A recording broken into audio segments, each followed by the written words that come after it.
Thanks, Chairman. Can you hear me? Yes, Michael, yeah. I welcome the witnesses in. I do agree with you, Chairman, about before the number of licences, and funnily enough, the last 2 weeks they've increased again. But look, we have to take it for bat of what's said to us. Mr. Gleeson, I read your opening statement and I listened to it there. You referred to the Sweetman case in 2018.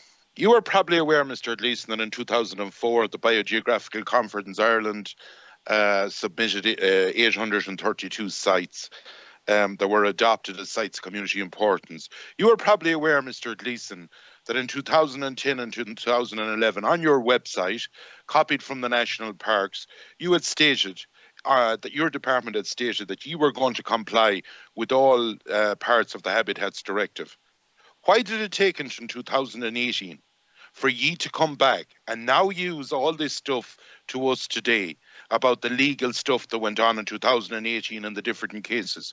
This was here 6 years before it. In actual fact, it was here 12 to 14 years before that. I, as a bog cutter, knew about it in 2009.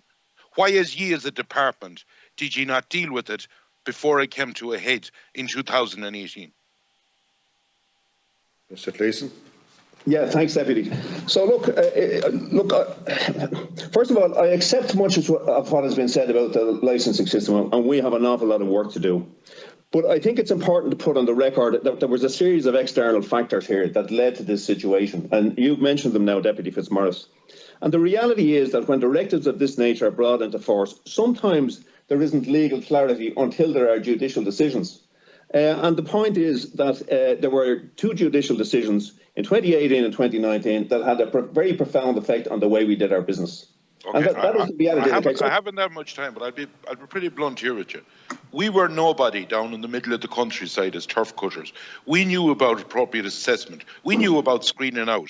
You and your department had it up in 2012, and it wasn't being done, and the procedures weren't put in place. And this has landed us to where somebody else brought it to court. And I'm not saying I'm an admirer of what they've done, but the gate was open for the sheep to go out the gap, and your department let that happen, and you can never deny that.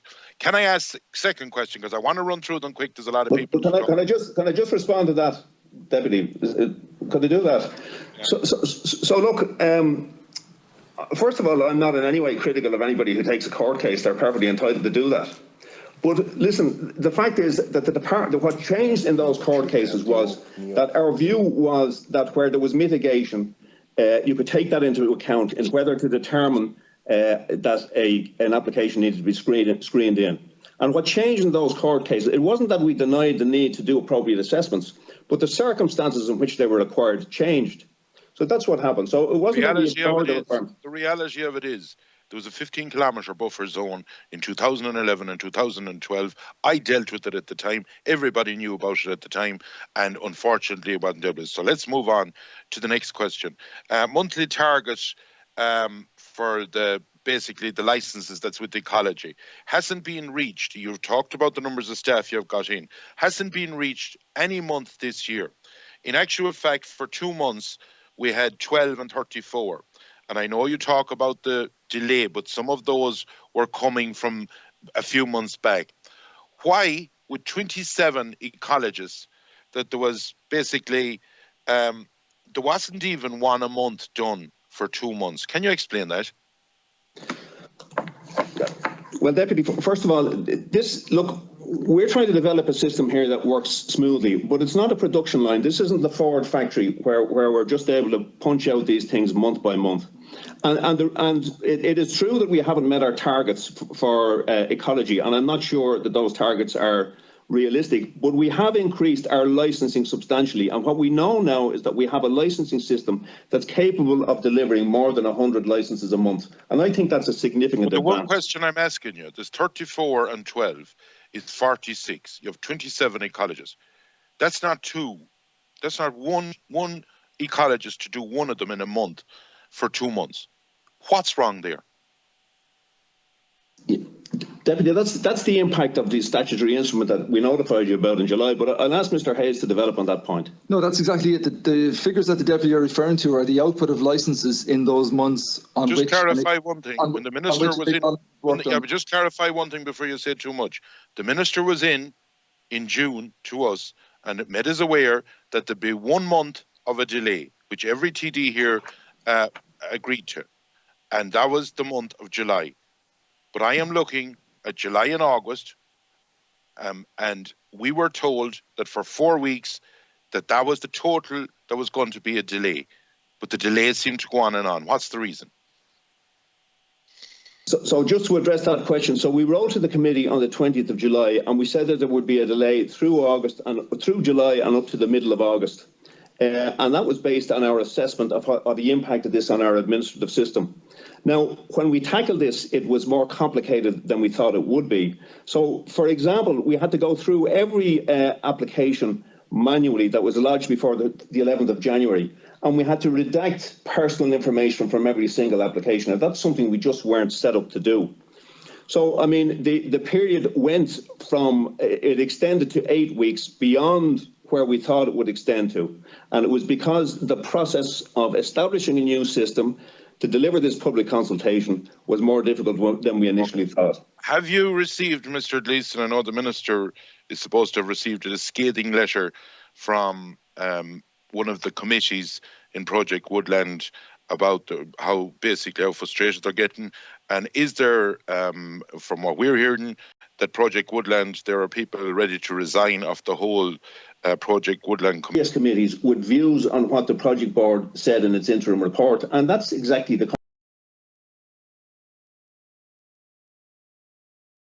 kind of exchange I would expect. And I think this is a really, really important process. I think it gives stakeholders a say in what we're doing.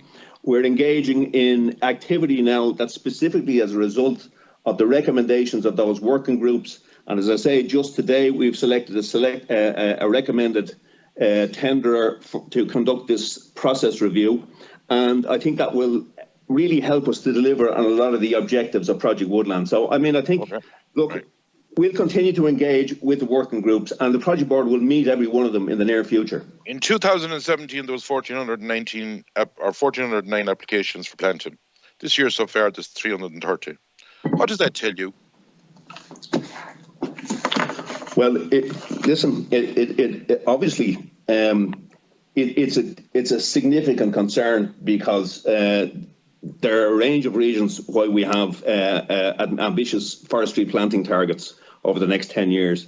And it tells me that for whatever reason, I suppose, that farmers don't at present see forestry as a viable option. And would you blame them what's gone on since Mr. Gleeson finish, Michael.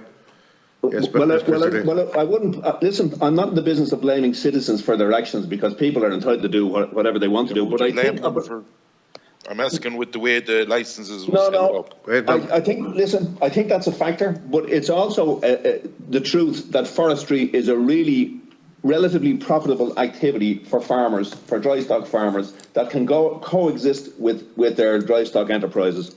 And I think there's a very significant degree of negativity around the sector at the moment, certainly to a significant extent caused by the licensing issue, but I don't think that's the only reason. And I think we have to work together to build back confidence in the system. Yeah, agreed. I'll give you an example. I know a guy that has 50 acres. He put an application in, it was in 2.5 years. He was sitting there waiting. The whole lot of that land is now ploughed. It's now drained.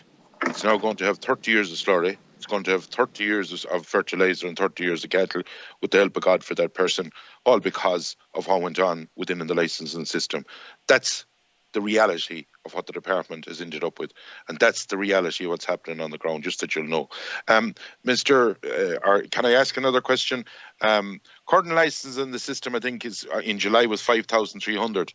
A year ago, when Mr. Hayes and Mr. Dunn was in with the 1,900 and the famous 2,500 that was missing, that was 4,400. Have we actually improved at all in the whole year?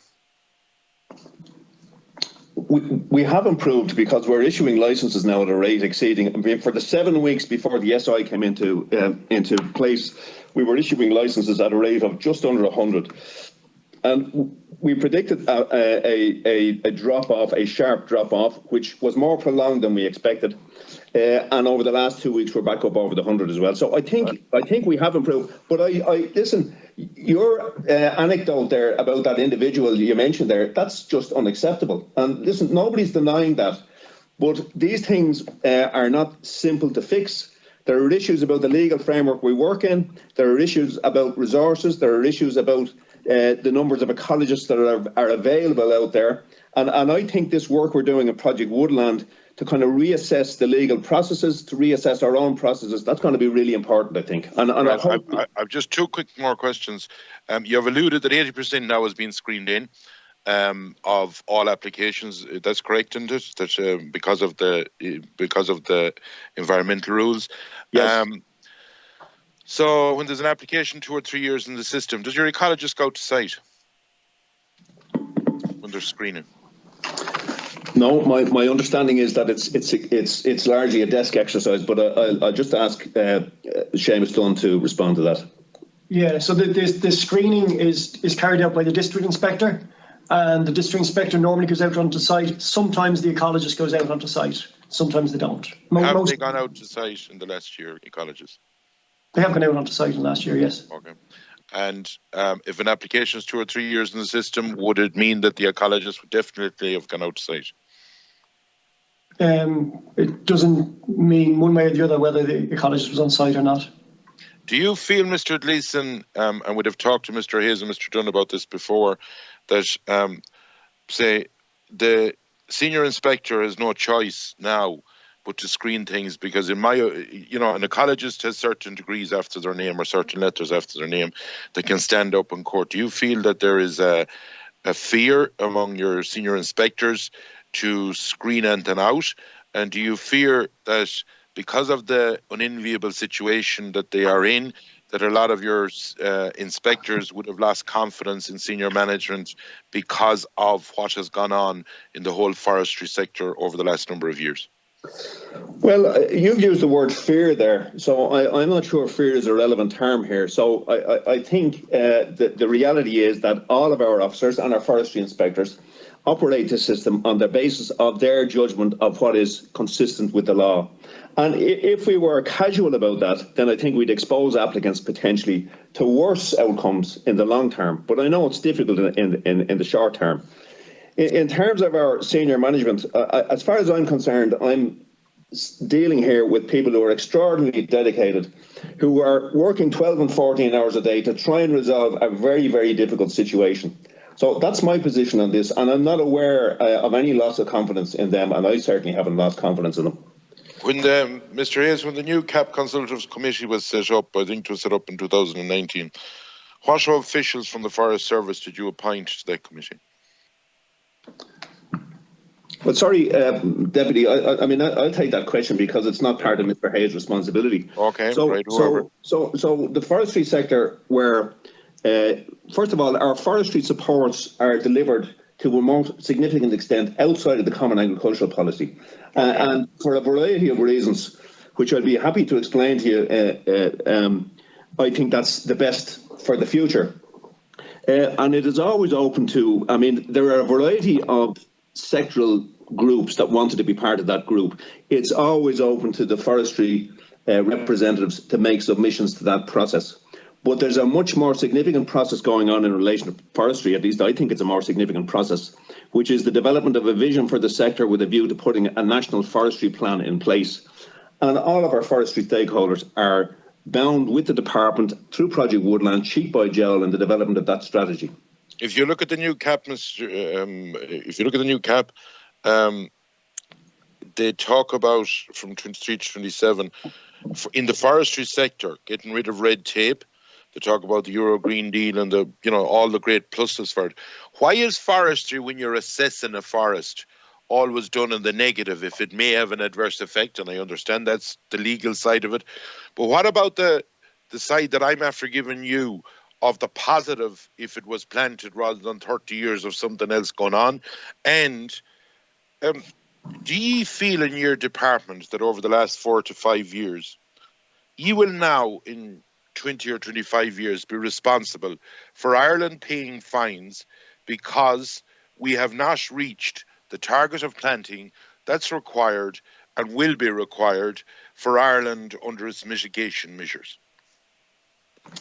Well, first of all, I completely agree with you about the positive story around forestry. I mean, I absolutely, and I think we all have to be talking forestry up, particularly as a really positive alternative enterprise that can make more money for farmers. I think that's really important, and it's a no-brainer, even if it takes some time to get a license. I mean, the revenues from forestry are significantly better than the net revenues from a lot of other farm enterprises, and that's really important.